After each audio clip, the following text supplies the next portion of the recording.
All right. Hey guys, so here we are with Bruce from Starliner.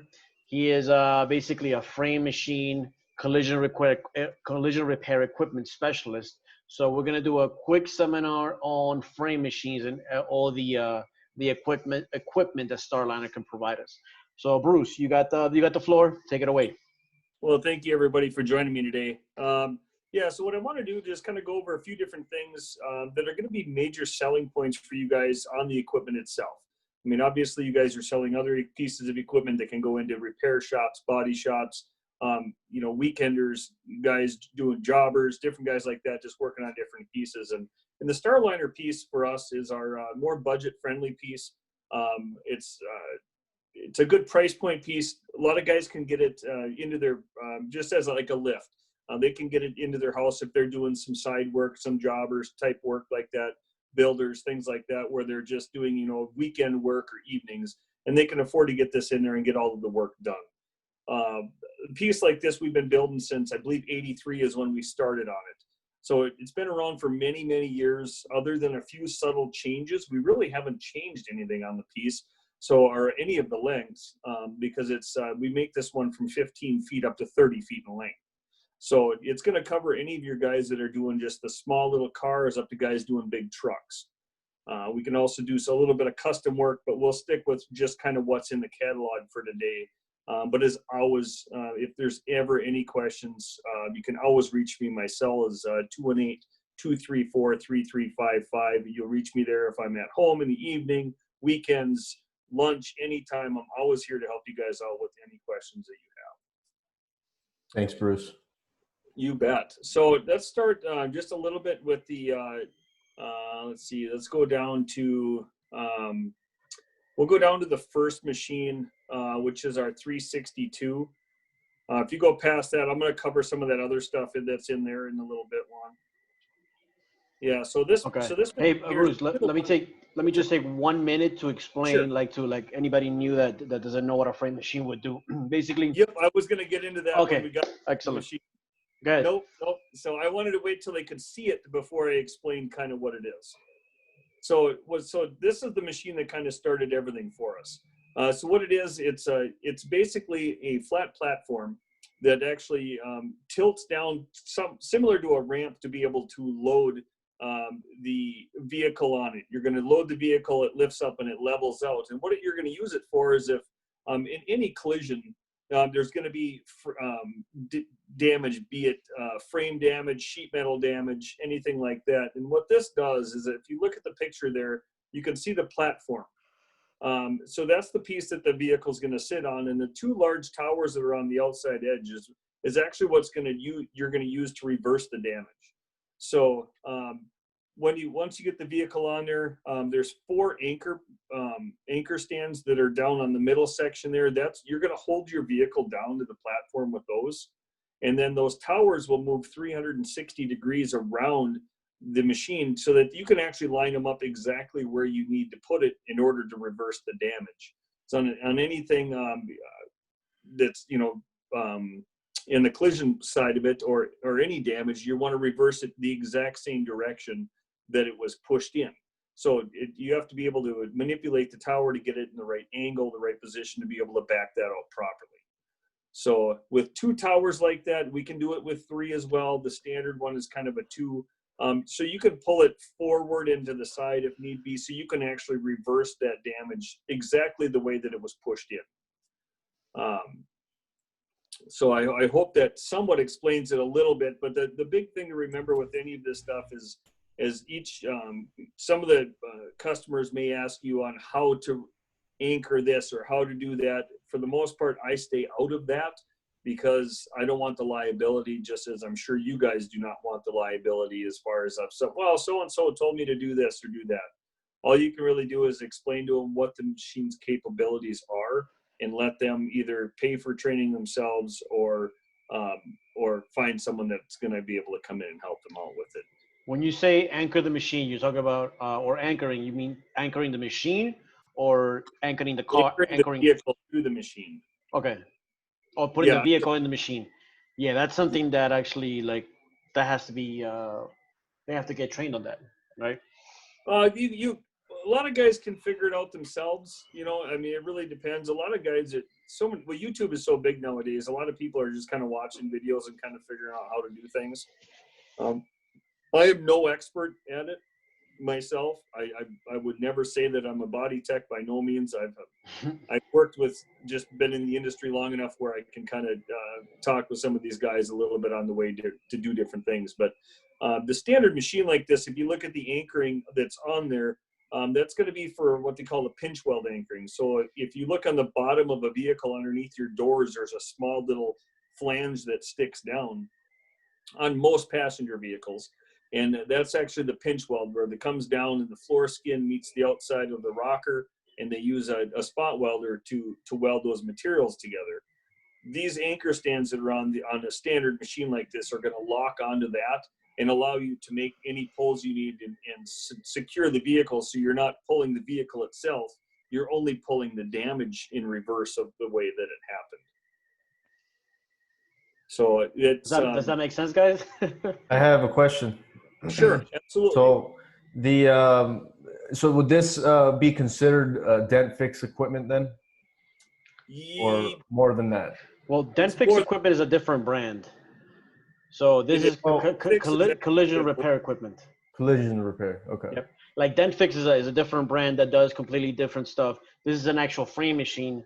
And like Bruce was saying, like you put the car on top, you clamp the car on top, you know, from different positions here, and you use these chains. For example, let's say the car has got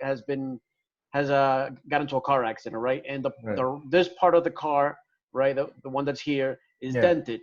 You use these chains to lock on the car, and the tower here pulls on that part of the car and brings it back to like as if it was, you know, like as if the normal structure, like the normal. And usually you do this with the frame only, or like, you know, the steel parts of the frame. Like, you know, when it comes to, for example, anything that's outside of the car, like the superficial. Superficial, like obviously no. Or this is going to be more for your core structure, unibody, full frame, or you got like a core support, something like that. You really, I mean, you can pose a little bit on, like, say, some sheet metal, different type of things. A lot of people do that, and I'll get into that when we get into the tools. But for the most part, people are going to use this for the heavy damage. The dent fix stuff is going to work well for small dents, dings, things like that, where they can use, you know, you'll be able to pull it by hand. These machines are rated at 10 ton, which you would never get by hand. You know, so if you need to do something that's, you know, a large sway in the front of the vehicle, whereas, you know, both tires are pushed over 12 inches to the left from where they're supposed to be, you would hook that all together, and then you would actually pull that all straight right back in line. Because like anything on a vehicle, it's built in symmetry. So right from the center line, everything should basically be the same on the left side as the right side. Right. So, that makes sense. Yep. And once a person that's going to be purchasing this pretty much knows exactly what they're doing. You're not going to get a fly-by-night guy that's going to spend $20,000 on something that they don't know how to use. Most of the time, the guys that are buying stuff like this either work in a shop, they own a shop, or they used to work in a shop and they're starting their own type of deal. So it's kind of like the three main ones. A lot of guys, like I said, I couldn't even tell you the number of these machines we've sold. It's a staggering number. My father sold a whole bunch of you guys in New York. Yeah. Right. Yep. He sold a whole bunch of these, and even the Freedoms. We haven't got into that. That's a whole different training day on those ones. Yeah, he likes the Freedom a little better. He does. Yeah, but he seems to deal with a lot of more high-end clients than a lot of places. This is these machines. Not that I put these in. There's a shop in Chicago that's fixing Porsches on these.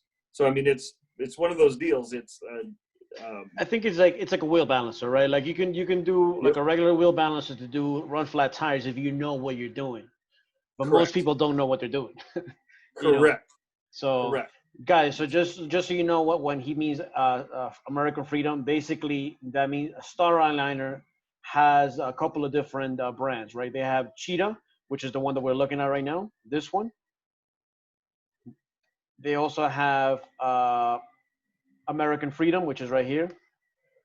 Okay. And that's what my father actually prefers to sell. This is like the higher quality equipment from Yeah. Starliner. Well, It's really these.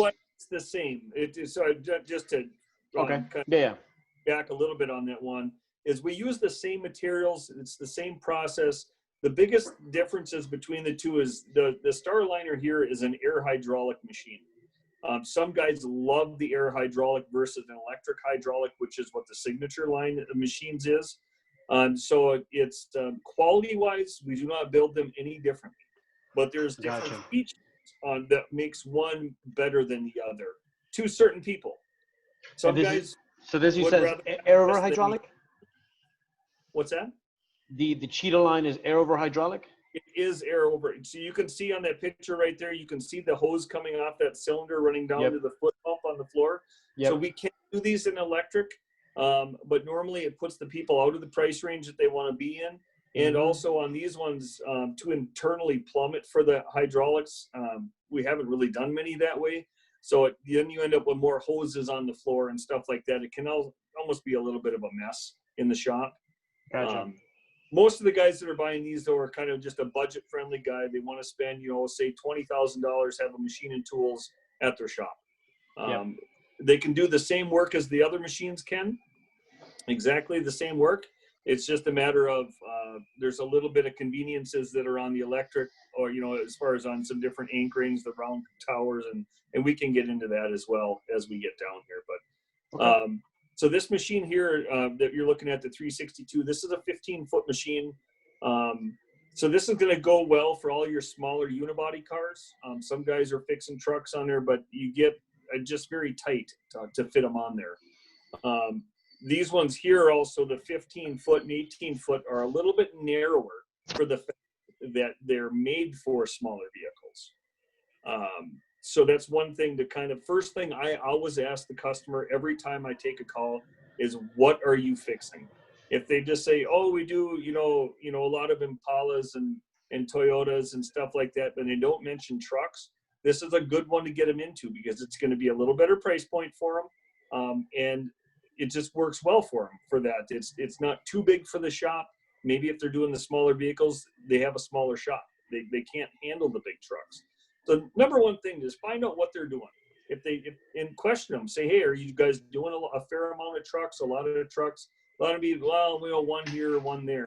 Well, so this is a good sized machine to get into. This machine and the next one down, which is the 18-foot machine. So you're looking at the same width. The only difference is the length by a couple feet. So. Okay. And as I mentioned before, so this is going to be, 84 wide in a 2 tower is what's shown, but we can do them in a 3 if need be. So it's a good thing to ask the customer, if they're used to 2 towers or 3 towers, to see, let them answer the questions basically, or come up with the questions for you. Gotcha. Do you guys have any questions so far on what we've gone over, or? No, everything's been clear. Is it? Okay. Well, sometimes, and I'm not the best trainer in the world, it's just a matter of, I think that everybody knows it because I live it every day. And that's the same thing with you guys' product came to me. I have the same problem, trust me. Yeah. I think Steph will probably be the one to tell. Like, how do you not know this? Yeah. That's and like true. I said, call me, text me, email me. It doesn't matter. Night, day, evening, whatever, weekend. I'm always here to help. If I don't get back instantly, I will. I might be on the other line, or I might be having dinner with the family, but when I'm done with that, I'll call you. I'll text you. I'll email you, whatever it is. Okay. Hey, Bruce. You guys succeed with selling my product. So anything I can do, I'll be here for you. So real quick, what is the price point for the first one? For this one, the retail price. Let me see if I can pull that up. Let me find my price sheets. I just had it here. I don't have them all memorized. Here we go. Okay, so that one. Okay, guys, see. So this one is the more economical one, right? The first one that we saw is $13,369, and like it's a Series 360 with the hydraulics. and then you got the 18-footer one, 13,485. So there's not that much, like the price difference is not that much, you know. Yep, I would almost always steer them to the 18-footer, to be honest, because it's going to give them a little more capacity for not very many more dollars. Yep. And they like to say, well, you know, for $400 more, $500 more, you can get a truck on there. You know, If they have and the space. 18-footer, it's very tough to get a truck on it. So for example, guys, I think my father said like in New York, you could probably sell a lot of these because New York the spaces are a little bit more compressed. They're a little smaller, right? So that's why you have to sell the 15-footer ones. But anywhere outside of New York where they have more real estate for these auto body shops, you can get away with doing the 18-footer ones. And the price difference, like I said, is not that much. You go from 369 to 485, so a little bit more than $100, and you're getting 3 feet more, doing more cars. Like I said in the other training, guys, you show these guys how to make more money, they'll love you forever, right? They'll buy not just frame racks but different equipment from you, right? So you have to guide them correctly. So even though most people will go for this one, you have to ask them questions as to like, hey, what kind of cars are you doing? You know, so if they say, hey, bigger cars, or if they even say we're only doing smaller cars, like yes, but for $100 more, you can do a lot more cars, a lot more range of cars. You know, so More you can bring variety. more revenue to the body shop. You can bring more cars to the shop. You know, and then potentially have a customer for life. You know, I mean, auto body shops are a little different than auto repair shops because auto body shops mostly come for collision for when you get into an accident. But at the end of the day, people can refer other clients to that same auto body shop. Right. Yeah. My first big sale was that 22 tower one. Yeah. Yeah. And I believe he called Bruce. He's saying he wanted 2 more. Yeah, he did. He actually did. Yeah. When he called me to check on it, and I don't even know how he got my He cell. said he's gonna be ready by June. There you go. Perfect. See, Perfect. that was your Well, first we sale, got Raj? another one for you My guys. first big sale, yeah. That's going down to the San Diego area. Should be shipping next week. It was supposed to ship this week. I had a little bit of issue in paint, so I got to get that fixed. But that one's heading down there next week. So that area down there must be. I know that one, Roger, I believe, is going over into Mexico. But you know, it's one of those things. And here's another thing for you guys as well. Being you guys work together well as a team. If somebody's got somebody that's, you know, like this one that's going to San Diego, or the other one went to Calexico, stuff like that, because shipping out to the California area is very expensive. Same way with Florida. If we can do 2 machines, 3 machines like this, we can stack these. So like machines like this, we can ship 2 of them for basically the same cost as one. If we ship it to the same spot, 2 ships for the same as one. Mm-hmm. So very, like that one that went to Calexico, I believe was like $3,700 shipping. So it adds up very fast. To get to California is horrible just due to the emissions on the trucks, is kind of where it ends up getting a little bit crazy. And for some reason, Miami, Southern Florida, there's just not much coming back out of there. So the guys are having to deadhead quite a ways north up to Jacksonville before they can get a load. So you actually have to pay for that to deliver down there. So one thing to keep in mind, and I always ask anybody if they say anything about shipping, hey, you got any buddies that are looking for equipment? Because I can flip them over there for the same, you know, it's for the same cost. You guys split that shipping. And you'd be amazed how many times, like, yeah, you know, John down the street was thinking about one. Well, go talk to him. You know, and then you get 2 sales out of one. So it's a lot. Auto body is a very small world. Yes. You know, it really is. You know, I talk to just even in the part sales, I have customers in New York and Texas and Florida and California that all work together every day also. So it's kind of crazy. It's a small world. These shop owners know a lot of people as well that kind of do the same thing. So. Okay. Cool. So let's. So yeah, the 18-foot and the 15 they're good pieces. Small to medium sized vehicles is what you're going to look for in that. And these are portable ones, right? Or no? No, these are. No. The towers, these ones do not require anchoring to the floor. So when this machine shows up, any of the Starliner machines show up unless we stack some of them. So sometimes we have to take the tower tops off, but I mean, they can offload that at their facility, set it down on the ground, level it out, half hour, they're up and running. It comes completely assembled. The hoses are on the pumps, everything. They have to basically remove a couple bolts and they're ready to go. And what's the weight for that one? The shipping weight? That one's about 4,500 pounds is what I normally say, because you have some, depending on tools and stuff like that. You know, so I always like to somewhat guess a little bit high on it, because normally on something this big, you're not, depending on tools, like if I quote you guys, say an 18-footer heading to California, I'm going to tell them 22 feet, because your towers do stick off a little bit. The deck is 18 feet, and then your towers stick off a little bit. I normally say 18 feet, 6,500 pounds if I'm getting an estimate, because that's going to cover any tooling you add, anything like that. And it does not change the amount of the quote, because you're already so light. You until you hit 10,000 pounds, you're literally at the same cost. So it doesn't matter. So, but on that catalog there, you can see there is a weight down there. What does that show? 3780 on that piece there. So. Okay.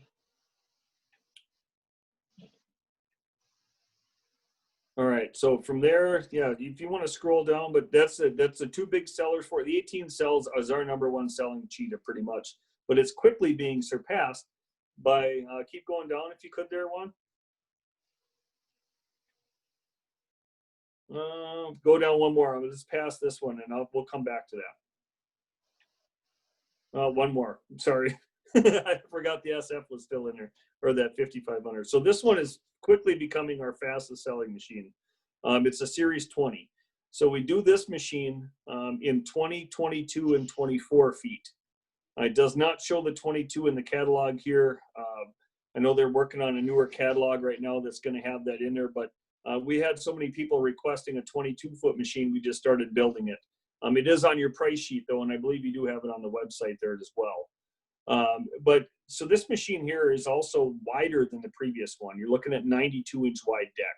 So that's going to cover all of your trucks, your dualies, things like that. So that way, a lot of people are buying this machine because then they have no limitations. They can do the bigger trucks. They can go do all the way down to the smaller cars. They don't have any issues with that. Whereas on a smaller machine, they're not going to fit a big dually pickup up there, not safely. I'm sure some people are trying it, but I don't suggest doing it. So the biggest difference is, as I mentioned, is just the width and the length. There also is, this one is also a 2-inch thicker deck, being it is wider. So it's going to make it a little bit more stable platform on there. And they're normally a lot heavier vehicles that are sitting up on top. But if you look on that picture that's on there, you can see how that it tips down the load. It's a Dodge Dakota that's getting loaded up on that one right there. So they're gonna drop the machine down, drive the vehicle up. There's a hydraulic cylinder that lifts the machine back up to level, and then there's a safety leg that swings underneath, and you set that back down on there, and it makes a very rigid platform for that vehicle to sit on. Any questions yet, or?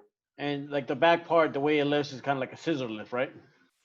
No, actually, these, if you look, if you scroll up just a little bit, if you look on the anchor stands, right? Go straight up, right?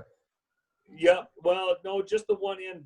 The one end, so if you look in this picture, the left side, where that comes down to the floor, it's actually what we call the static leg. So that one's just going to sit static, and it pivots off of that one. And then right in the middle of the machine, or actually a little more towards the back of the machine, there's a hydraulic cylinder that comes down and pushes directly on the floor. This one? So right between the anchor stands, you'll be able to see there's like a little tube there with the hose coming off of it. Mm-hmm. Yeah, this one right here, right? Yes. Yep. So there's a 10-ton cylinder that mounts in there that's going to lift that back end of the machine up. And then the next cross member to the right is got the swing leg, is what we call it. So you lift that up, and there's that leg that comes down there has got a handle on it. And you just basically pull it out of the way a little bit, hit your foot pedal, and it drops it all the way down to the floor. Gotcha. So when I get this this next machine here, I'll take a video of it, how it runs like that, and I'll send it to you guys. That way you can kind of get an idea of how that works. Cool. So I can get that going. Do you want to go up for a minute there, Juan, please? Yep. I'll go over this machine here, the 5500, is no longer in production. So if anybody asked about this, if they have the catalog, it's very similar to our big HD side market, and we just price point got out there to where people just weren't buying, and it takes up a lot of shop space with the way that the towers swing out. So we hadn't sold one in a couple of years, so we just decided to discontinue that model. So if anybody asked about that, I mean, we could custom build them one, but they would be bet easier for them to buy an American Freedom than that machine right now. So, which is going to get them into a lot higher end machine either way. So, if you go up from there again, we'll get into the SF machines. So these we actually make in 18 and 20 foot. The biggest difference between the Cheetah SF and the standard Cheetah is the SF does not have the caster wheels on the bottom of the towers. If you scroll up a little bit, you can see that tower base sticks out. See how the bottom, go down just a little bit there, Juan. You see the bottom, we see the wheels on the bottom of those towers. So what those are, those actually roll around on the floor as they're moving the tower around the machine. And up underneath, there's a pivot point in there that's built into the machine. It's called a puck. It's the puck is bolted onto the base, and then the inside's got some rail system to hold that. That's how it stays in position where it's at going around. Whereas the SF actually has a bearing style system that suspends the tower. It hangs, so you don't have any wheels on the bottom of them. We do sell a few of them, but the standard SF or the standard Cheetah is by far a better seller for us. These are a couple $1,000 more. I think right around 3,000 on there. And as I mentioned before, a lot of people are just on the budget side when they're looking at this brand of the two brands of ours. And so most of them try to kind of just stick with the standard Cheetah. But we do sell them. That's why we keep them in the lineup. Snap-on actually sells a fair amount of them, which is going to be their BT style machine. Because we do build for Snap-on and Kansas Jack as well. So if you guys didn't know that, so their machines are identical to ours, come out of our factory as well. Gotcha. So what's the benefit of having the wheels here, or of not having the wheels here? Well, if you don't have the wheels there, if you have a very uneven floor, you don't have to worry about that. So some people have very chopped up floors or broken up floors. Or some people have fresh epoxy floors and they don't want a wheel that's going to roll around and wreck the epoxy. Mm-hmm. So that is the biggest thing on there is just if the floors can handle the wheels or not, or if they don't want the damage on the floor. I mean, not that the wheel that damages the standard concrete floor, but after 20 years, you're going to see a track mark, I'm sure. Yep, of course. Okay. So either people usually buy this one if they have really, really bad floors or very expensive floors. Correct. Okay. A lot of times, if they have a very expensive floor, they're just going to go for a Freedom because then they're looking for something that's going to be more high end. If they're going to spend, $10,000 in epoxy their floor, they'll spend an extra $10,000 or $15,000 on a machine that's going to look really good in there too. I mean, not that these don't look good, but a lot of these people want to impress the next shop over or their adjuster when the adjuster comes in, So that's why a lot of times on some of the stuff, like we'll have people say, hey, can you paint this a different color? Can you do this? Because they want to match their shop or impress this or do that. Absolutely. We can do them in red. We've done quite a few in flat black, blue, white. We can do about any color, but if we do red, gray, blue, or white, we spray those colors all the time. So there's no upcharge on that. Black, I believe there's a $300 upcharge for a flat black. Some guys like that. They just want it. So then they do it. So. Okay. But so as I said, some of this might be going a little bit quick on it, but if we need to do a 1-by-1 basis as well on this one, I'm sure up for it. That way we can go just answer more questions. Okay. Well, I think we pretty much got it because I got it. What do you guys think? Do you guys have any questions?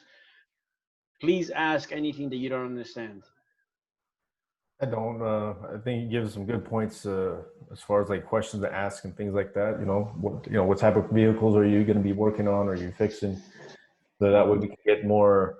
We can guide the client to the right, the right model. So I think that that's important. And they're gonna really like that when you can say, if someone says, I want a 24-foot machine. Well, what are you working on? Well, I do some Cadillacs, and I do some small compacts, and well, you're spending too much money. I can get you in an 18-foot machine. I can save you $4,000, and you're going to get all the work done. And they'll be like, nobody tells me that, But then when something else comes up down the road, they're going to come directly to you to buy from you because you just saved them a couple grand. Plus you save them room in the shop. Or someone is going to say that they do trucks and they're looking at an 18-footer. And you can just, you know what? You're not going to be happy with that. I will. That's what I tell them. I'll sell you anything you want, but I want to make sure that you're happy with what you get, or else it doesn't look good on me as a salesman. Right. You can't have nothing better than a happy guy. I have guys that I talk to, I don't know, 3-4 times a year, and I've been here 7 years. They have never bought a piece of equipment from me ever, but they call me to see how things are going. How's the family? How was hunting last fall? This and that. You know what? Eventually, that's going to turn into something. But if nothing else, it's I don't know. I guess I'm a sociable guy. So I guess I like BS about hunting. You also never know what clients that client has referred to you. Absolutely. Exactly. So it all just comes down to treating them right. And that's always kind of my thing is like, I don't want to, I'm not here for the one sale. I'm here for all of the sales. So correct. If it's felt that I can't help the customer, I have no problem telling them I can't help you, because I'm just being honest with them. I don't want to, sell them something that they're not going to be happy with, or, that's, I don't know. You know what I'm saying though? It's, No, I know exactly what you're saying. It's kind of like, well, with us, like we a lot of people calls us for the small equipment or for parts, and it's kind of a headache, to be honest with you, like dealing with parts, because half of the time you don't know what part the part it is. You got to go back with the manufacturer, and it's like it's like we're spending half an hour for like a $100 sale, let's say, right? But that same client is going to come back to you because you're the only one that's helped them, like, and it sucks. And I trust me, it sucks. But just like we don't like it, nobody else likes dealing with parts. But because you're the only one that's helped him, and I can assure you're the only one that's helped him, he's going to come back to you every time saying, hey, you helped me for that small $30 or $40 part. Let me buy the big $10,000 equipment. Right. Yeah. And it's happened to me many, many times where half of the time I'm like I get a part call. I'm like, part call. I'm like, all right, let's go. and I just go with it, and I help the client out. And then sometimes he calls us back, sometimes he doesn't. But you might also get referrals. Like, we're nowadays, the company's been around for 10 years, or the website has been around for 10 years.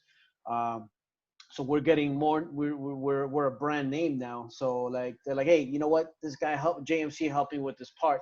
Give him a call. And like Bruce said, the auto body industry is a very, very small industry. Everyone knows each other. Yeah. I think it's about putting yourselves in the customer's shoes. I mean, and also just seeing what type of experience am I going to leave?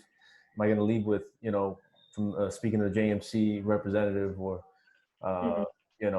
or the basically the service that I was given, like, oh, was it good? Like the reply to the email, that question that they had about that frame rack. I had a guy that I sold a rotisserie recently, and he would back and forth. He's like, I want the older model. There's no older model available. I apologize, whatever. A few days later, he came back and he bought the newer model. So, you know what I mean? Like, you just never know what's going to happen. Yeah. I mean, I've had some crazy stuff over the years. I've had guys, I remember the first sale I had, it was actually a guy out in New York. And the guy was the worst guy to deal with in the world. He was. You should have just passed it to my father. Huh? You should have just passed it to my father. It was before I knew your dad, or else I would have. Man, your dad would have he would have walked out on the guy. He wouldn't even have called the guy back, and guarantee it. I think so. I actually had to hang up on the guy about 3 times just because I was sick of him. I didn't even care if I got the sale. He called back and he bought it. You know, but it was one of those things. He was a Middle Eastern guy, and sometimes those guys are really tough to deal with. They're very tight with every dollar that they have, and not that there's not from every nationality, whatever. I mean, but I've noticed that through this, that Middle Eastern people are very, they always want to barter and negotiate, always, on everything. And I think they grow up doing that. I think that's just one of those things that, you know, we do a lot of negotiating around here, but not bartering, and which is a little bit different, you know. And it was literally hung up on the guy like 3 times, and then finally the next week he called back and he ordered it, and he was fine.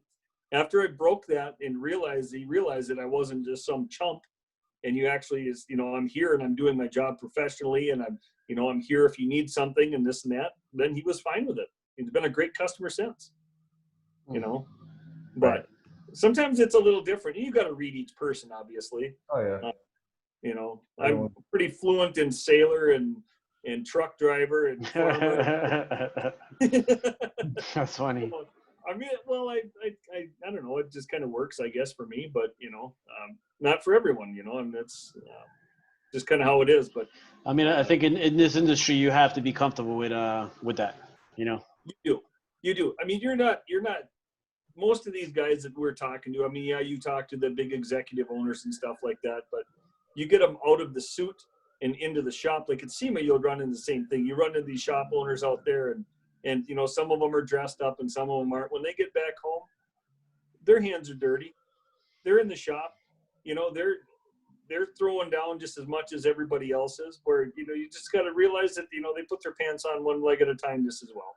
You know, it doesn't matter if they're own a Lexus dealership or a Porsche dealership or Fiat dealership, or, you know, they're selling used Volkswagens. It doesn't matter. You know, they all put their pants on one leg at a time, you know, and you gotta read them real quick and kind of see where they're at. And that's where, like, on the equipment, being able to kind of steer them towards the right piece for what they're going to need there too.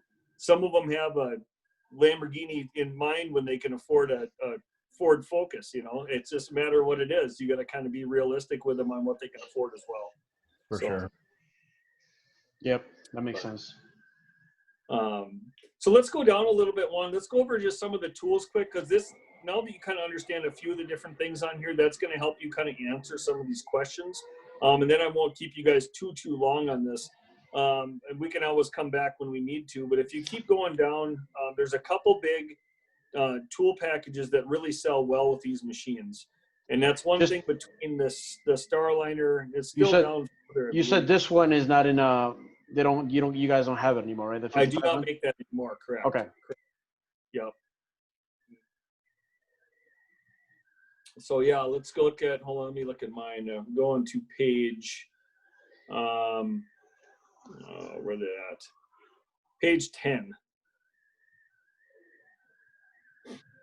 Down a little farther. Next one. Okay, right there. So we have some main tools that we use with these. And so what these are, guys, is the tool boards. The machine itself is where you're going to pull the vehicle up on it. You're going to anchor it down. And then the towers have chains that come off with hooks on them. Well, you have to have a way to hook that vehicle to your tower, which is on your left side there, those 2 boards, which is what we call tool package A. You can see the one says A1 on it, so the one says A2. You can order them separately. Most guys are going to order both of them at the same time.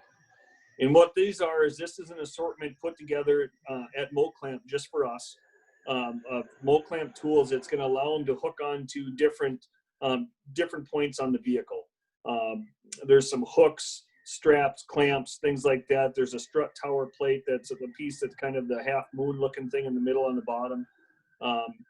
On the A2 board, you can see some of those hooks on the top left corner. That's, as I mentioned, some of the sheet metal hooks. So the guys that are just, you know, they got to get in there and they got to pull a little bit on a fender real quick before they get out their dent fix stuff and finish it up. That's what they're going to use. These are just pieces that we found throughout the years that are just, they work really well for most shops on what they're going to need on the average repair. You're going to find some other people that want to order onesie, twosie pieces here and there of different specialized tooling. But this is going to be a really good kit to get them going. So this is basically the A package is what you want to hook your vehicle to your tower, basically. The B package, which is on the right side of that, so this is going to be one that's really going to help them with doing some different things. The bottom left corner's got some angled pieces of metal there. What that is a wheel stands. So if, like, say they're doing work on the front corner of a vehicle, they can take the tire off and they can bolt that on where the tire would go, and it leaves them a lot more room to get in there to work, so that they don't have a tire in the way if they're doing inner fender work or maybe something on a cross member or something in there. Allows them to basically set that tire down without leaving it on a jack stand, makes it a lot safer. The chains up above. So obviously this one is extremely helpful to sell. It is. We sell a lot of those, just regular people call just to buy wheel stands. We sell a ton of them. Yep. So that's always even just like a quick part to something to sell, tool to sell to the shops. We sell a lot of them. So it's one of those things that a lot of people just kind of lose, or they walk off with, or, you know, sometimes you get that disgruntled employee that'll take them when he leaves, different things like that. But that B package is basically other pieces that are going to help them work on the vehicle. On the very far right side, you see that long red tube. What that is that's actually there's two. The one on the very far right, what that one is that's an overhead pole. So they can actually hook that up to their tower. So if they have something that they have to pull straight up with, they can actually get that over the top of the vehicle, and they can put a chain around it, and then they can lift straight up using their tower. So that does work. I got some pictures I'll send you guys as well that's going to show kind of how that mounts. The next red piece over is a body lift. So what that does is that hooks to your tower as well, and it allows them to lift that side of the vehicle up so that they can put the anchoring underneath it. A lot of people buy like the Zendex air jacks, things like that, which are a great piece. This is just also another piece we built for years, that so now they can use their tower to do it. Instead, they don't have to spend the $700 on an air jack. They can use their tower to lift that up. So a good piece for, you know, the kind of more of a budget-friendly type of shop if they don't want to spend the extra money on an air jack. The other pieces on there, right in the middle there on the top, is a winch to load the vehicles if the vehicle doesn't run. That's going to come, and it hooks on comes with a bracket. It's going to hook over the end of the machine on the top when you tip it down. And cable runs out, you hook it onto the vehicle, and it'll roll the vehicle right up to where you need to put it up on the machine. So that's going to help them, instead of people trying to push it up there, or push it up there with another vehicle or different things. It's just a great piece to have. Makes it more safety in the shop as well, which is always a good thing to push with anything, is safety. Again, like the way you guys sell this, right, is if a client calls up for a frame machine, and then you suggest these two packages, Correct. And he's like, no, for example, like, yeah, I'm never gonna take that wheel off, you know, like, or how many times am I gonna do a job, you know, next to the wheel? What you gotta say is like, yeah, like, what if a car comes in that you need to take that off? Now you're losing money because you can't do that car, you know. So like, that's the way you sell it. And then how many times is that gonna happen? You know, so you're, again, even if you use it once or twice a year, you're making your money back, you know. And then this machine is going to last for 20 years. So let's say two times a year times 20, that's 40 times. You're making your money back within a year, and then everything else is just extra revenue that you're getting for that same machine that you already paid for. So, absolutely. You know, and I got just a guy like in North Carolina he's got the number 3 machine we ever built. Wow. And he's still running it. Wow, that's crazy. How long ago was that? He 1983. bought it in 83. So that's 37 years. Yeah, still running. Wow. So there you go, guys. You know, over 20 years. So and this goes, selling accessories goes along not just for frame machines, but for everything else, right? Like I said, if you can show the guy how to make more money with the equipment that we're selling, he's gonna come back to us every time, and he's gonna view you as an authority for equipment for the automotive industry, so on and so on and so on. And you're helping the guy make money for his business. And that's what we're doing. That's basically what we're doing. We're helping people make more money with the equipment that we sell. Yeah. And a great selling point on the tools like that is when they order the machine, they ship for free. Nobody wants to spend shipping on anything. You're looking at these 2 packages here. It's a pallet. So you're talking a pallet. If it's going to California, $300. So they're saving $300 by buying it now. Mm-hmm. You know, Correct. So that's huge. You know, and it'll ship for free with the machine.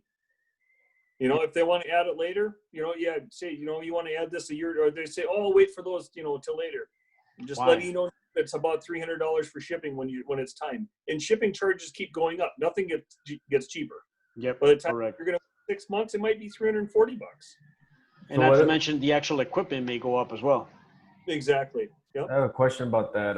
So typically for, let's say, you know, I know you said that the Cheetah 20 series, was it the one that the most popular right now for you guys? Like, what do people normally buy with that from as far as these accessories, the ones that you're covering here? Exactly. These ones right here, the A1, A2. And that's actually on your price sheet that you got one. And I believe you changed on the website. It says that with AB pulling package. Yep. So that's going to be right on there. And we still can add that C, but we did take that off. We used to have it on the price sheet, but we really weren't selling those. But we do sell so many of these ABs that we want to keep those with it. Okay. Yeah, it's this one, guys. So this one, for example, the tool package A costs $25.75 plus shipping. If we ship it with the frame rack, it's free, and all the stuff is right here. And the tool package B,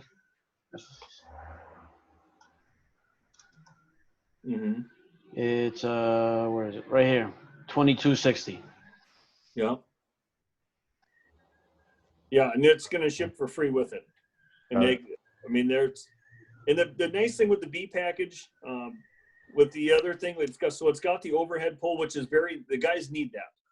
Any repair guy is going to need that. The other pieces they're really going to need is right in the middle. There's a red piece there. That's a down pull. So that's going to allow them to pull straight down. Because if you look at it, I want to say it's like 74% of accidents are in the right front corner of a vehicle. It's right around, I think it's 74, 78%, something like that. Because you think about it, that you're driving down the road, something happens in front of you, you're going to swerve to try to miss it. So it always hits that same spot most of the time. The other the right front edge is like the rear left side or something, because people are trying to swerve to miss them and you hit that corner. So you said right front. Yeah, it's something like right front and left rear, I believe. And I don't quote me on it, but it's something like that. It's a huge percentage of front end accidents. Because the same thing, if someone's going through an intersection, and somebody, you know, which happens all the time, they're trying to swerve, get out of the way, it's going to be normally the right front corner. You know, so with that, you're going to have a higher vehicle versus lower vehicle. So you're always going to have to pull up or down. Damage does not always go straight in. So you have to have something where you can pull down and something you can pull up. So that's what those both have on it that are going to be huge sellers. The other chains that are on there, those are actually just auxiliary anchoring chains, because on any of this stuff, when they're making a pull on a vehicle, they don't want the vehicle to move. They only want the section to move that they're hooking their chain onto.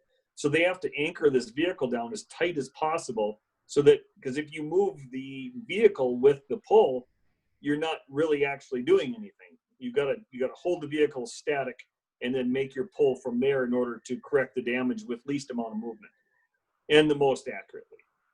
So I know there's a kind of a lot to go on that. But as I said, like, if you have any questions, reach out to me. I'll explain everything I can, or if I can try to find some links. So there's some different YouTube videos that are pretty good that'll kind of explain some of this stuff as well. That might help you guys out. So. Okay. Guys, do you guys have any questions about that? Steph, Laura, Roger, Michelle? No. No. Okay. It all makes sense. Okay. Okay. All right, let's roll down from there a little bit. So that's about the end of it. So there's the C package. So that what the C package there on the left side is going to do is that's going to actually allow everyone to measure their vehicle off symmetry. That's kind of a price point piece for doing that. A lot of people are going on the electronic measuring these days. But some people just are so old school and they like doing it with this, or they just do very light hit stuff. That's what they're going to want to use. So basically it mounts to the vehicle underneath, and it's going to allow them to measure widths and lengths just to make sure that the vehicle is fixed correctly.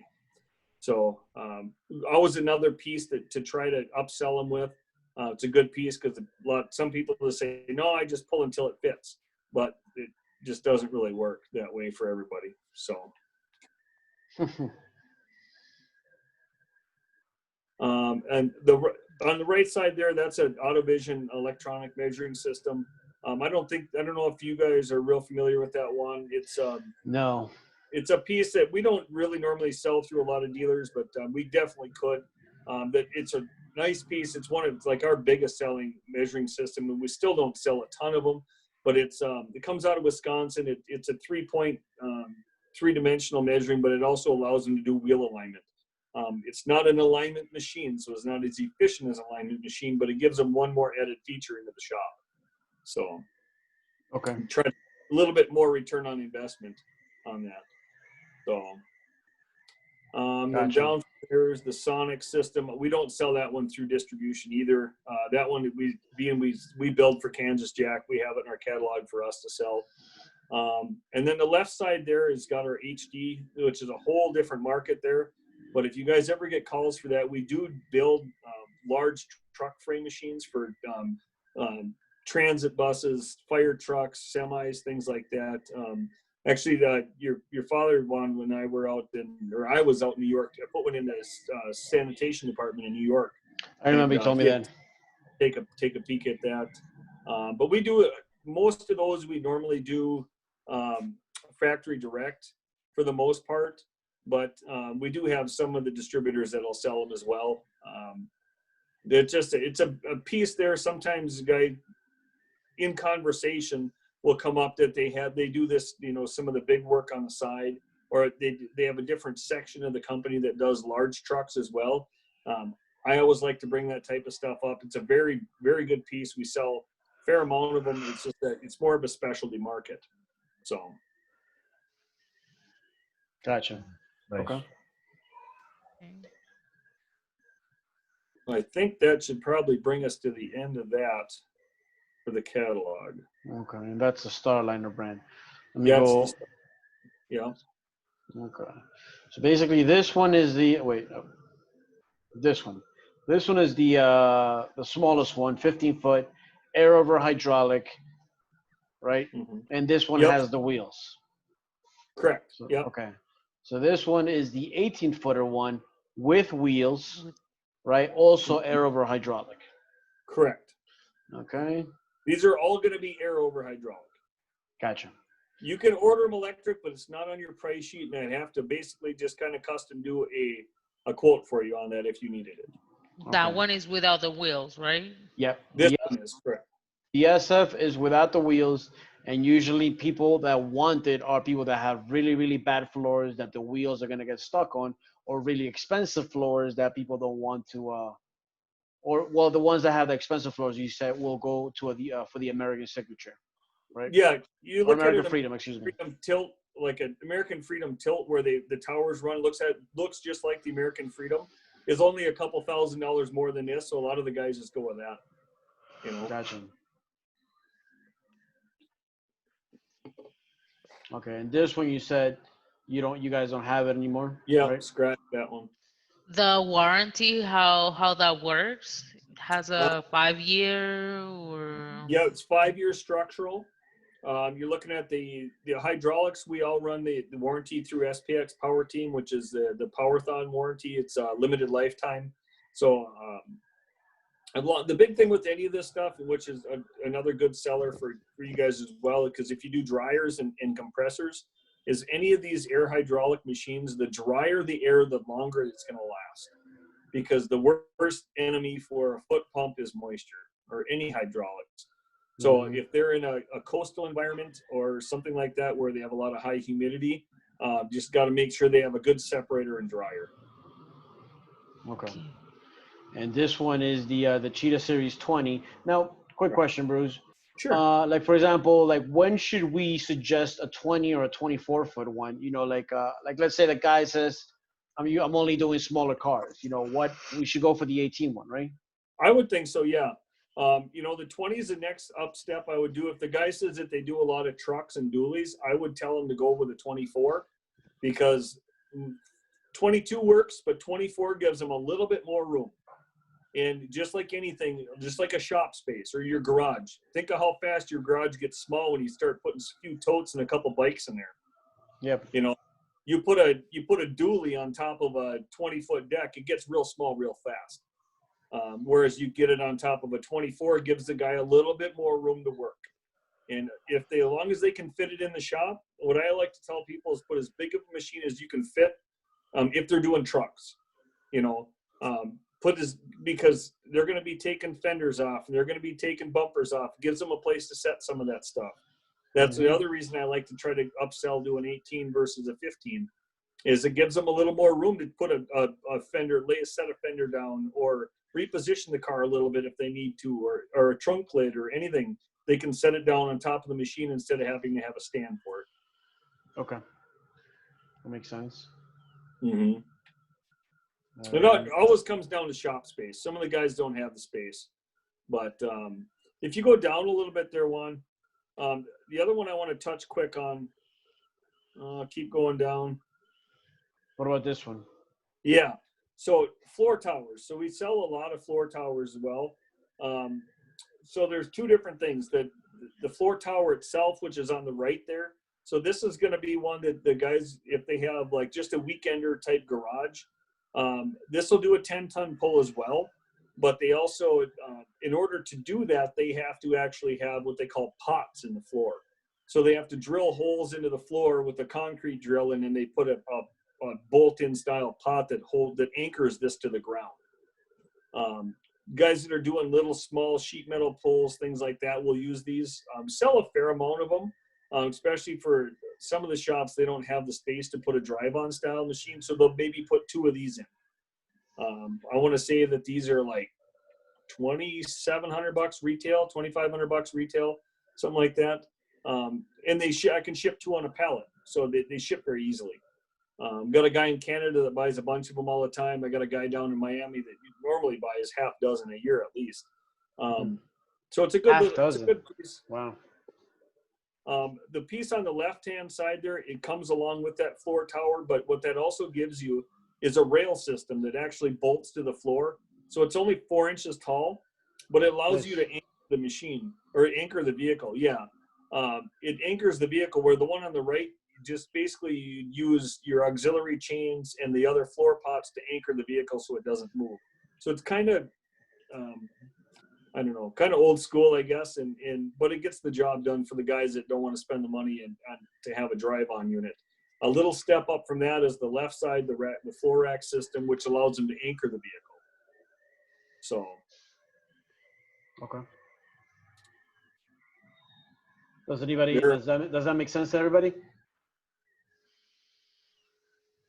So that's bolt to the floor. The left side one does, correct. This one, Steph, the Cheetah floor rack system. The Cheetah floor rack system is this thing below the car that you see right here. Then the Cheetah pulling post, this one is this. And the Cheetah pulling post, the toolboard number 3 is this. You know, so this one, for example, will be on the floor, and like Bruce said, this is 4 inches, and then you can clamp the car with this floor rack system and use this tower to pull on the car. Okay. And that tower is portable. It is, correct. Yep. The tower and the floor rack system is portable also? You can move it if you want to. Some of the guys do, but it does in order to actually work right, you need to anchor it down. You know. Yep.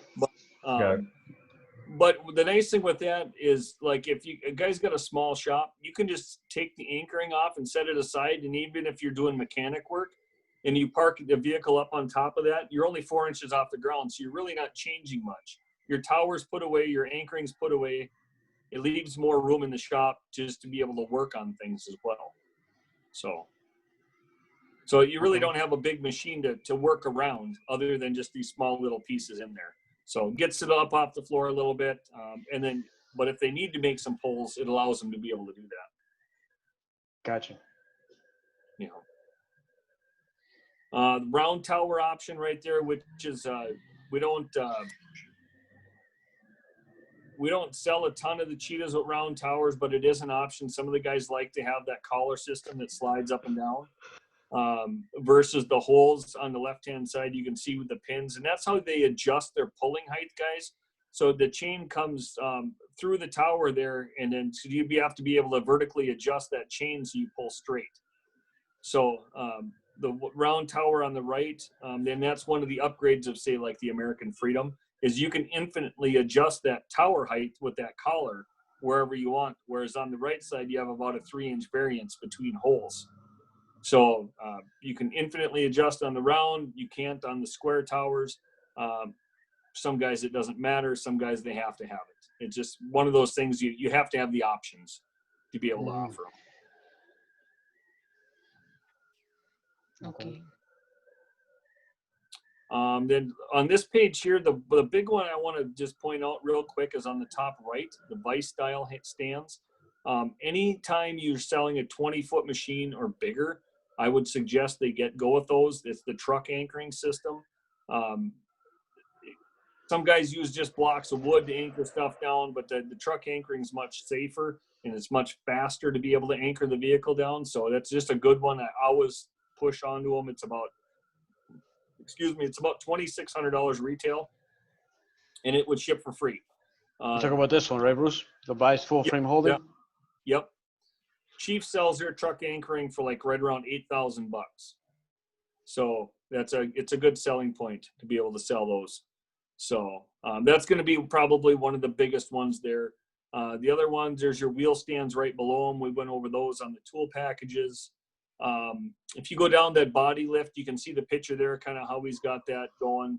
This one right here? Once you get that PDF catalog, guys, you'll be able to see a little bit more how you zoom in and see how it works. Right there. Yeah, there you go. See how it mounts onto the deck there a little bit, and use the tower, and it lifts the side of the vehicle right up so you can put the anchoring underneath it. So it works really well. There's an air jack right there on the left side of it, it's a great piece, but they're like $750 for a triple jack. So by the time, they're going to save somewhat if they're not really too worried about speed, they can use that setup and get it up on the anchoring. So, and if you go to the left one, you'll see that the overhead pull as well. So kind of an old retro picture we got on there, but it's going to show kind of how it mounts on here. Yeah. How old is that guy now? I bet you, I don't know, probably 204, something like that. But yeah, so, but it's, it mounts to the tower, allows you to make your vertical pull. You have to have the ability to do that somehow on certain situations. So to be able to do it with your tower is a good thing. Then the guys, it's more of a safety thing than anything. So guys will find other ways to do it with come-alongs or pallets or pallet jacks, different things like that. It's just forklifts. It's easier just to run it off the tower. And when it comes off there, and you can hang it on the wall in a nice shadow board, and you know where it's at every time you need it. It's a huge selling point for it. So there's the down pull part, the winch. It's kind of a lot of the same stuff that we went over. Down from there, some replacement parts. We do sell a lot of replacement parts. It's always a good thing to ask when someone's calling, looking for something. The foot pumps are a big seller on the top left there. The two couplers right there down from are big. Yeah, the foot pump there. The couplers to the right in the middle there, the two silver pieces. Yep, those two are big. That's where the cylinder actually mounts to the pulling tower. Hoses, there's all sorts of different cylinders and parts that the guys can replace over the years. And we do have all those that will run through our machines, as well as Star Racks, which was a copy of our machine. And a lot of different brands. Chief machines, we sell a lot of replacement parts for. Galaxies, Continentals, different things like that. And you guys probably hear these names as you talk to customers on what they have in their shops. Mhm. Always a good thing to ask if they're looking for, if they need a part to help them stay up and efficient. A lot of times just the anchoring. If you look on the bottom left side, you'll see the pinch weld anchoring. There's one for the Chief style, which is in the 9025330, or the 9025019, which is the Starliner one. We sell those in full kits as well. Very big sellers for us, sell a lot of them. Which one is that? Which one is that, Bruce? 902 what? To the left, two places to the left. Yep, that one, and then the one to the right. Okay. Those two pieces. Yep. So what's the difference between these? So that's going to be for our signature line, but that'll also fit the Chiefs. So it'll fit right onto a Chief machine. There's no difference on it. We can even paint them red if they want them red. Sell a lot of them that way. Guys, I mean, they wear out over the years, so the guys just like to have something. And I think we're probably 30% cheaper than Chief on theirs, maybe if not more. Okay. So, and we always have them around. Whereas on the Chief side, sometimes they're 6 weeks out. So, Gotcha. normally we have that type of stuff we can ship within a week. So, okay. Hey, quick question, Bruce. Why does the American Freedom have like the little holes like this, right? I mean, you can see it here too, and the Cheetah have like a smooth floor, like that. So the Freedom on that it's basically so you can move your anchoring around anywhere you want, or if you need to do secondary anchoring. The Cheetahs on the outside edge, there's actually chain slots that are laser cut into it, so that they can actually hook the chain on the outside of the deck instead of having to drop it through the deck. Okay. Is there a benefit in one over the other, or not really? Well, not really. I guess it's some of the guys like the older style, like the Cheetahs. Some of the guys like the signature, more personal preference. The signature line is another thing on it. Is it's a dual plate system, so you have the same plate on top as you do on the bottom. So it's sandwiched over a honeycomb style reinforcement system throughout the deck. Whereas on the Cheetahs, a deck on top, and then there's the way it's reinforced underneath is a little bit different, and there's no sheet on the bottom. So we really couldn't cut those styles through there unless we did a full sheet on the bottom. We'd have to re-engineer the way the tower rolls around on it. So that's one big difference on those. Okay. So a lot of it kind of goes back to just it's the way it's always been. I guess I hate using those terms, but without re-engineering the whole way the tower works on the Cheetah, it would be tough to get that style deck on it. But that's the whole difference, or the biggest thing with the holes on the signature line is to be able to anchor a vehicle down wherever they need to. Yep. Okay. All right. We went over this, right? The tool package A, tool package B. Mm-hmm. These are T4 truck die time. I guess these are for the bigger, Yep. I suggest going with that if people are doing a lot of trucks. What it allows them to do is it comes with the Chrysler, GM, and Ford hooks that'll actually hook right into the frame rails underneath. The top pieces are chain shorteners, so what it allows them to do is get the chains close. They use the chain shorteners and tighten it up so that they can lock the anchoring in right where it's at. They don't have to worry about using chain binders and things like that. It just locks everything in right where it's at. Good piece to add on if they're doing a lot of trucks, for sure. And when you say trucks, like for example, like a 13 like a 20-foot Cheetah would work with this one, right? Okay. Correct. Yep. Obviously, like a 13 or 15 would it? A 15 or 18, it'll work on them, but they're not going to really probably run that many trucks on those. Okay. That's it comes down to, when you're asking them how many trucks are they doing. If they're not doing a ton of trucks, it's probably not one that they're going to probably jump on. Although, I mean, it's always good to throw it out there, but it doesn't mean they're always going to jump on it. If they're doing a lot of trucks, they're going to want an organized piece to anchor those trucks down. Okay. And that's what this gives them. Okay. What about this pushing post? I guess this just pushes the frame machine in, or I'm sorry, the frame in? Correct. Yeah, they can push on rockers, A pillars, B pillars, whatever they have. that they need to, just as well as an up, pulling vertical or down pull. Sometimes they have to be able to push from right next to it as well, because they can't get the chain all the way through the vehicle over to where they need to pull from, so they need to push. So it's a great add-on piece there as well. Okay. All right. These are, I guess, different type of clamps. Yeah, that's kind of an old school truck clamp. The big thing with those is with the newer vehicles, those worked well on like C-channel frames, the old square bodies. Mm-hmm. On the newer ones, everything's so tight to get up between the frame rail and fuel cells and things like that. As you can see, it's kind of a bulky piece. Yep. So they have to almost stay out in the wide open, or they have to remove a fuel cell in order to get it on there, which that's just more labor that they have to put into that repair. So the biggest thing with that is selling them on time. Yep. Does anybody understand what he just said? Selling on time? Anybody? What does he mean exactly?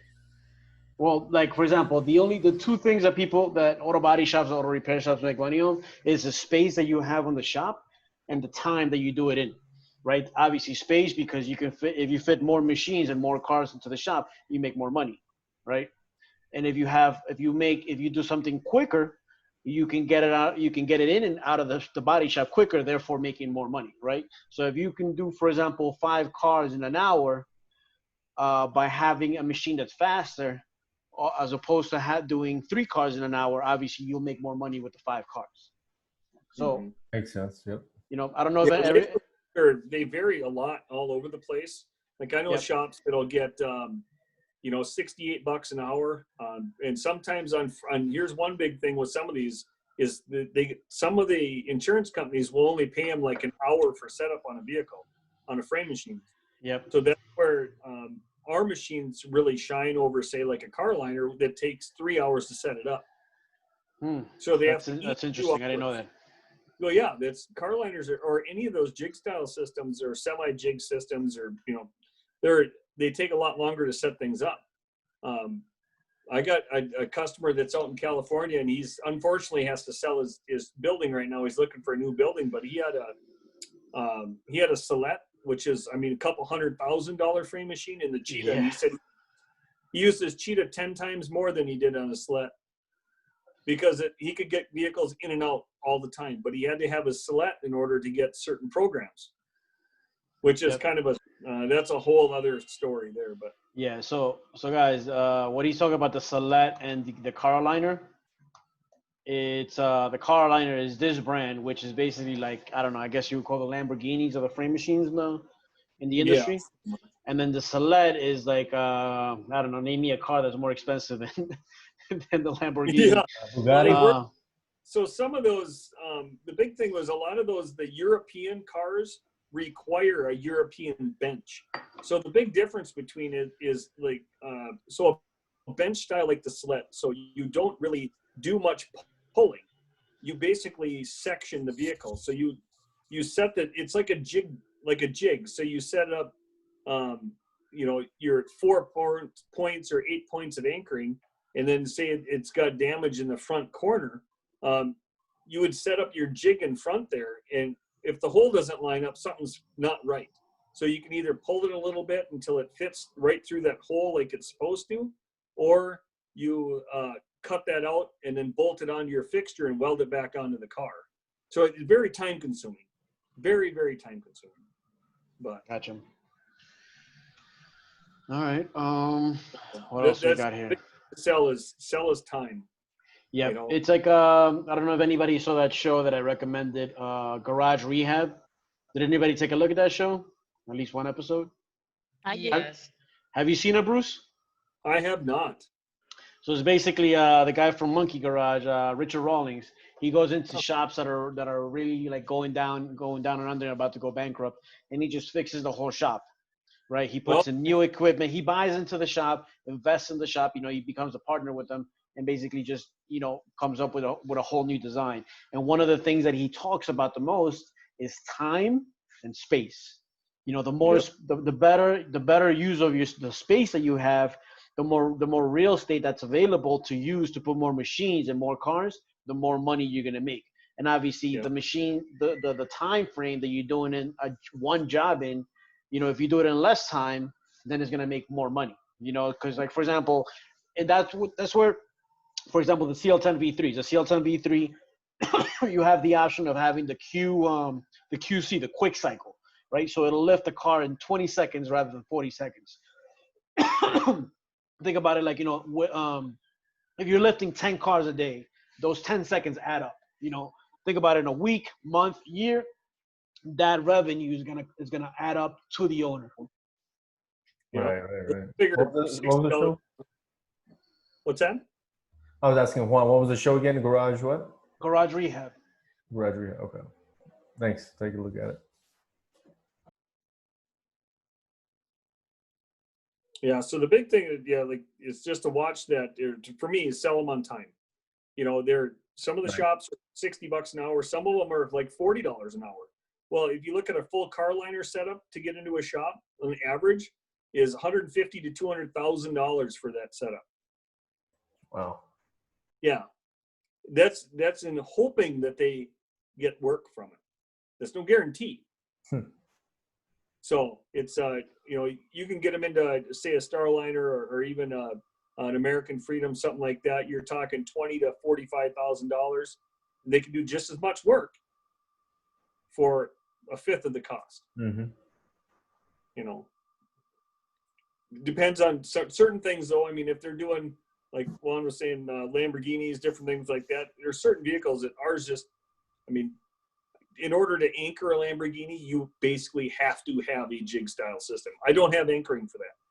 But on like the Starliners, I have anchoring for BMW, Mercedes, Honda, Acuras as well. So they can do those jobs in the shop on the, BMW, Mercedes cars all day long. So they don't have to go to that big high-end machine. Yep, that makes sense. What else should we go over? So basically the ABC package that we see a lot is the tool package A, tool package B, and tool package C, right? In that one, correct? Yes. Yeah. Okay, perfect. All right. Now, guys, I think we went over pretty much everything.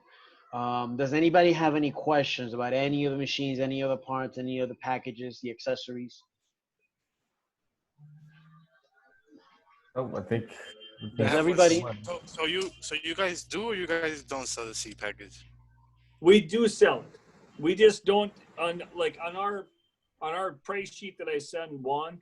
It's got. We used to have it as part of the ABC. We just took it off of that because we didn't sell that many of them. We sell more with the AB. So we just thought it's a little cleaner to take it off there. That way we have we sell more that direction. We can pick one part number with an AB and then add the C if we have to. So we do sell it, but it's not a piece that we sell a lot of anymore. More people are going electronic measuring. Yep, but you still got the old school stuff the old Correct. school people that want this. Yes. Yep. Like I personally seen, this is the same thing as a Shark, right? Correct. Yep. Okay. Yeah. So basically, guys, this is a measuring system. Just so you get a little bit more information about this. So this works with sound, like with sound, right? So you see this beam right here, right? So you put this right underneath the car, and you put little measuring points all over the car, right? So, for example, let's say you're doing a Mercedes, right? A Mercedes has a standard measure. A standard frame rack that comes with that car, right? So if that frame gets dented a little bit, obviously it's not the standard measure that it comes with. So yep. So when you put these little measuring points all over, all over the car, this machine will tell you, oh, the right side, this little part of the right side is out of whack, pretty much. So as you're pulling the car with this, the machine will tell you if it's in the correct position that it has to be. Kind of like an alignment system. This is Yep. but this works with sound. I remember when I was selling this, when I was working at Snap-on, a lot of people didn't like it because the air system, or if it had like an air compressor or a leak in the air, people didn't like it because of that. But I think it works very, very well. I think it's actually like a pretty cool technology, if you ask me. Yeah. Like but We have that on the site, Juan. no, we actually cannot sell this. This is only done through Kansas Jack. So Kansas Jack is a company owned by Snap-on, and Star Aligner makes these for Kansas Jack. Gotcha. No, we don't make that piece, but we're allowed to sell it, being we make the frame machines for them. But yeah. So we can't sell it, right? At all. No, I mean, I probably could, but by the time they're going to be able to call their KJ rep and get it cheaper, by the time we go put it through too many hands, it just makes it always work that way, Yep. Makes sense. So, but I'll try to dig around and find some good videos. I think will be helpful for some of this stuff as well, and send it over to you guys that way. And if you have any questions, like I said, give me a call, shoot me a text, shoot me an email, whatever. I'm always here to help answer questions, because I think of questions, the next day or a week later. I'm like, what was that again? And just reach out to me. Please do not hesitate. Yep. No, for sure. For now, does anybody have any questions, guys? Nope. Michelle, Laura, Steph, No Rod? one. Nope. Good. Okay. All right. Perfect. Well, I think if nobody has any questions, Bruce, thank you very much for You bet. for this little seminar. I guess we'll take another opportunity to do the American Freedom one. Sure. Another day. And there's a lot of similarities on kind of how they work. There's just some differences, some more creature comforts than some of the other ones. So now that we have kind of a basis down, it'll go a little bit quicker to be able to explain how they work. So. Yep. Quick question. What does this mean? The Cheetah 22 with HYD? I don't know why they did that years ago with hydraulics. I don't know if maybe they sold one ever without hydraulics, but that's what it's considered. It still says ABC on the one below it, but on your price sheet it just shows AB. So that's what we've changed it to in our system. The catalog, as I mentioned, is still getting worked on, so it'll only show with AB next. But they're all going to come with hydraulics. So the 2 after it or the 3 after it is the number of towers. So that I know. Yep, and we can add another tower if we need to, like a 4 tower. And if you go off your pricing, obviously you can look at what a 2 tower costs and a 3 tower costs, and just subtract them and add that on, and that's what your 4 tower is going to cost. If you wanted to add a 4 tower. So okay, yeah, but a 4 tower you usually don't need it, right? No. Some guys swear they have to though. So you almost one of those things. If you got to make the customer happy, make them happy. Gotcha. So guys, so in order to read this, for example, Cheetah, obviously, the name, the brand, 20 foot, the number of towers, and this hydraulic is kind of like, everyone comes with hydraulics, so it doesn't really matter. So this one would also be, if you want to call it, with ABC with hydraulics. So so that way, if you guys are in the website and you're reading this very quick, we have it pretty much the same. It's pretty much very, very, very similar to what they have. And Bruce, last question. This is made in Minnesota. Okay. Also, it's all American made. Yeah, we make it right here in our town. Yeah, absolutely. Okay, perfect. Nice. Yep. Yeah, and even our chain comes out of Texas. The only thing that you're going to ever find anything, our castings for our jaws come out of Canada because it's 4 hours from us. Mm-hmm. The hydraulics are U.S. made, come out of Illinois. The hoses we have made over here in Fargo. So that's all stuff that's made here. So I'm sure some fittings or something like that are going to be made. There's nothing we can do about that. But everything that we can control, we do control and keep U.S. made. Okay, perfect. But all right, guys. Well, Bruce, thank you very much once again. If you have any questions, we'll definitely give you a call. Perfect. But I think I think you got a call from that guy from Mexico today, do you know? I'm sorry? Did you get a call from that guy from Mexico today? Did he call? I think he was just calling. Oh. Because I was like, that's a weird number, but. What's his name? Marcus? No. One. I couldn't understand him when he called. No, so. like I said, I think he just called this number. Mm. But. Sure. It's weird. But, Jack Hill was working with some guy in Mexico. Yeah, I gave him the 800 number earlier today, so I don't know who he got talked to. Okay. But I think I spoke to him. So, Raj and Andres, does this give you a better idea of how to sell a frame rack?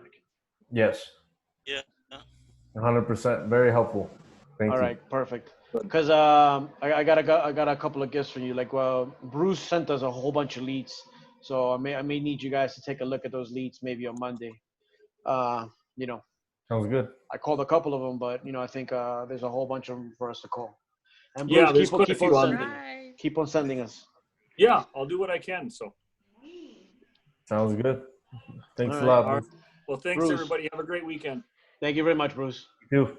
Yep. Thanks, Bruce. You too. Thank you, Bruce. Thank Bye. you. You. So, guys, what did you think? Very It was informative. great. Yeah, very good information. Good, At good least tips. now. So, guys, do you guys have any questions? He looks like a stand-up comedy, a comedian. Should I try that I again? see. Cut, cut, cut. Cut. Cut. So, rewind. When I first saw him, I'm gonna send a picture on the chat so you see. But no, I don't have any questions. Okay, Michelle, like especially you, since you're like the newbie when it comes to this. Did that make sense to you? It does make sense. It's just it's not a topic I can handle Of course you not. No. guys can. No, of course not. But at least my I think like what I really want you guys to do is just get a grasp of what the automotive industry is. Like I personally, for example, love the automotive industry, and I've been doing this for 10, 11 years already. I So know. I know you know that. So like I really find it very very cool. And like and all the equipment that we use in order to fix cars, Yeah, it's really cool to me. real interesting. Yeah. Real Yeah, interesting. it's interesting. It's just it's not the kind of topic that it's easy for me to understand. Of course not. You've Yeah. been with us two weeks. So, No, but there are some people that things like this are like really easy to understand. But when I see a car, the only thing I see it's the color. I'm sorry, but Money, the yeah, money, the guy's money. the no, guys, just the color of the car. Oh my I god. learned most just Laura. by dealing with clients. One The rewind. guy's money. Yeah, Juan, I do have Okay, a so question. basically for the auto fulfillment department, the general idea of this is that if and just um corrígeme if I'm wrong. So if somebody have a crash or if a car is damaged, that will be the perfect machine for them because it's gonna like take the structural part of the car and take it out from the car. Not take it out, but pull it to where The the correct position. placement of the frame Yeah. is. Okay. I have a question, Juan, regarding, I guess, well, it just kind of came in my head, so I didn't ask while Bruce was there, but maybe you can answer. It's like, so every time we get an inquiry for the Starliner frame, so like if they say, oh yeah, I need to fix, small cars or whatever, did I hear this right? That we want to offer at least the 18-foot, not the 15-foot? I mean, we can offer the 15-foot one depending on the guy's space. Like for Right. example, like in New York, if the guy has very limited space, and then yes, the 15-foot one. Right. Because Okay. obviously, like in a small shop, you're gonna fit. Hey guys, if you're not talking, put mute on, please. Like in a small shop, like if you're not, if you guys have very limited space, you gotta fit the frame rack, you gotta fit the spray booth, you gotta fit a lift, and all Right. this other things too as well. And Yeah. besides that, you gotta put more cars into the shop. Right.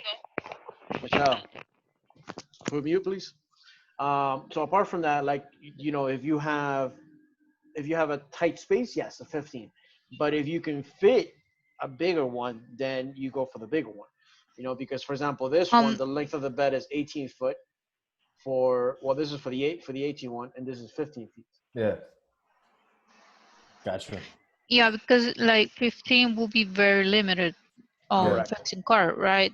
Right. If they have trucks or whatever, then try to go for the 20-foot then. the one, right?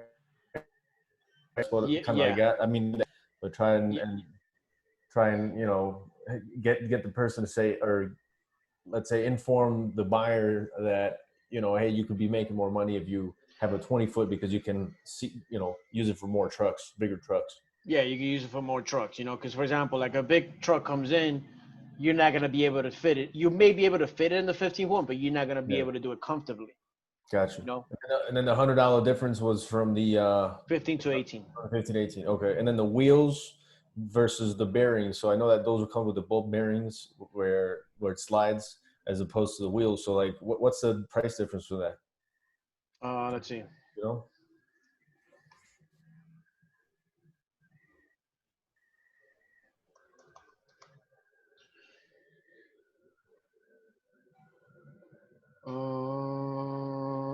May have to get back to you on that.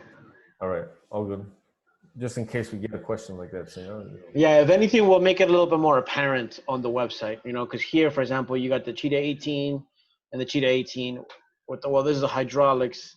So we may just take out this hydraulics from the website because right now it's apparent. We know it. Mhm. So it make it a little bit more clearer, like that the difference between this one and another one is the wheels on the towers. Right. You Right. know. The differences are just the packages that it comes with. They're all the same ones. Okay. Well, besides that and The All and the accessories. wheels.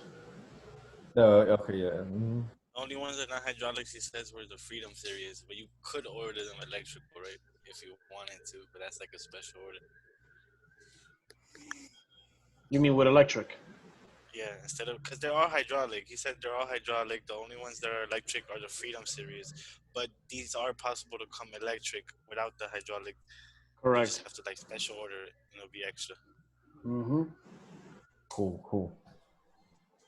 Yeah. So, for example, Jones, this is the 18 footer with two tower frame machines and this doesn't have the wheels. So this one's 20,000, Gotcha.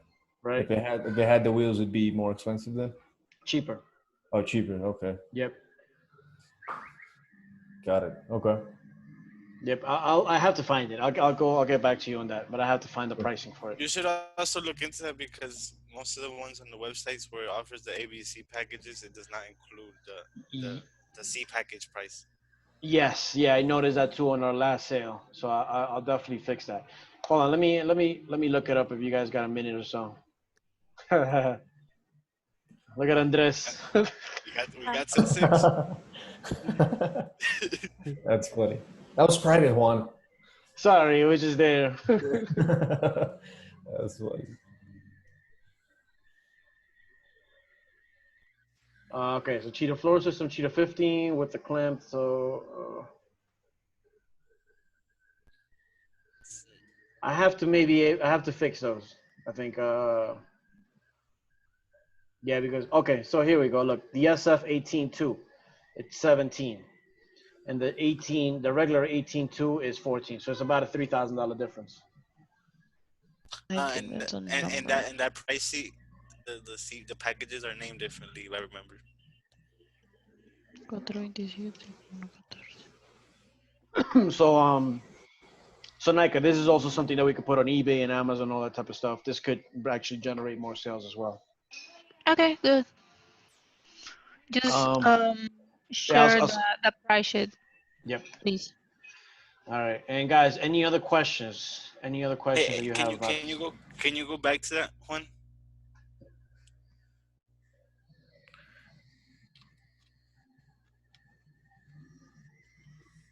Just like a good reference point, just in case if people are using this price sheet in the future.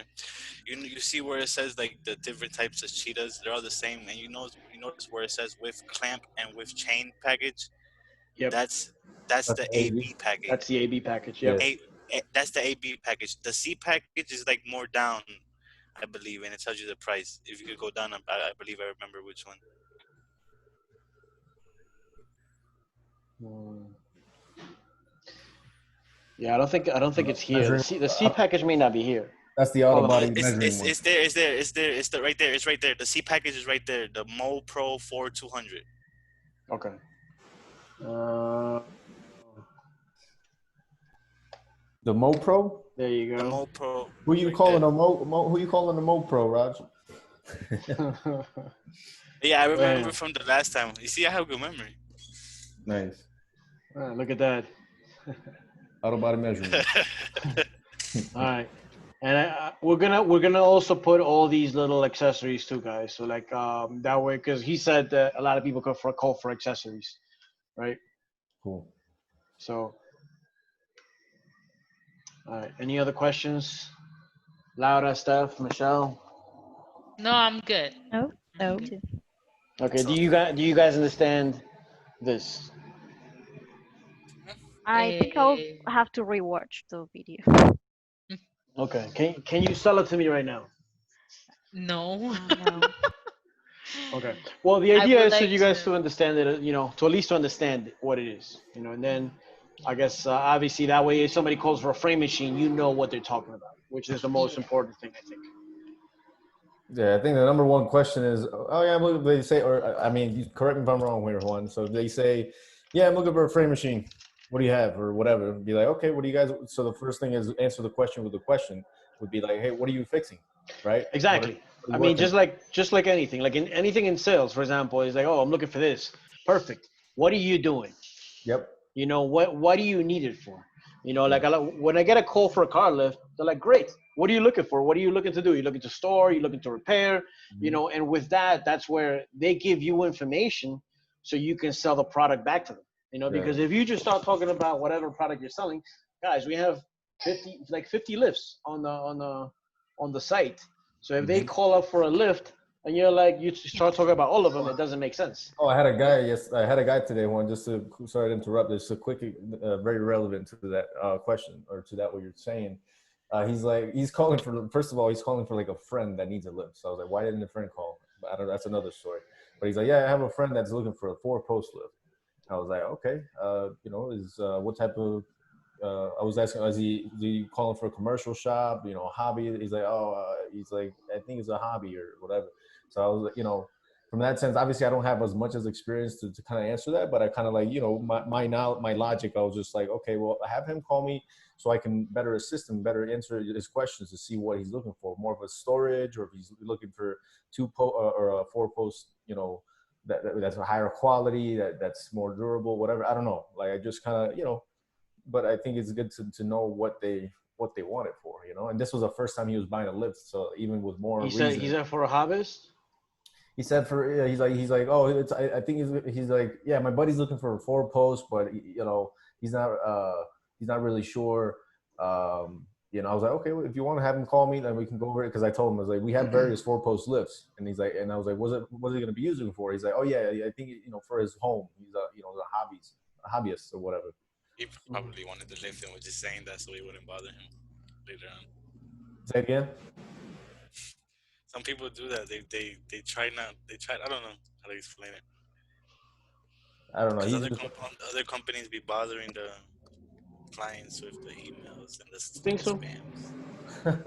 I don't know. Who knows? But I mean, It was weird. It was a weird call, because why wouldn't he just give his buddy the number? He's like, hey, y'all call him. Probably him. It was probably him. He was just a shy guy. but again, like one of the things that I really want you guys to understand, is like I said before, you guys have to educate and teach these business owners how to make more money with the current things that they have.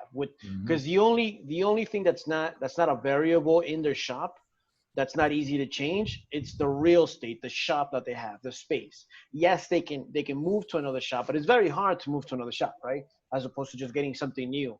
Because like if you could show them how to make more money with the equipment that we're selling, they're gonna love you. It's the same thing. Like I always go back to our website, right? Somebody calls me and tells me, hey, by implementing this that you don't have on your website, you can make more money with it. And if you show me and you explain to me how I can make more money with that, I don't care if it costs $100,000, because that $100,000 that I'm spending is gonna make me $200,000. Right. Has to Right? make So sense. So like obviously, and if I could afford $100,000, I'll buy it. Obviously, some people can't afford that, but it really depends on how you look at it, right? Right. So it's the same thing with this equipment, right? They have limited amount of space, and they have to use that space wisely in order to achieve the full potential of their shop. So at the end of the day, yes, we're selling equipment, but we're really helping these business owners generate more money and more revenue with the equipment that we sell. Right. So I want you guys to think about it that way, right? Educating clients to make more money, not just with the equipment, but with tips, with management tips, marketing tips, and that's how we help them. That's how we build loyalty and trust with our clientele. And selling them T-shirts. Selling them T-shirts, man. Or giving away T-shirts, rather. Yeah, I Hey mean, guys, I Uh, found a video on YouTube where you can see at least what a frame machine does. send it through the chat, Steph. Hmm. Nice. Well, I mean through the Zopum chat. I'll open it up real quick. Oh, Not by the way, Zopum Juan, chat. I I'm don't sorry, have the a Zoom chat. Oh. Zoom shot. Okay. So you have a quick idea of how they put the car inside of the frame machine and on top of the frame machine when they're using like those, how do you say, cadenas? Chains? Change. Sorry. What was that?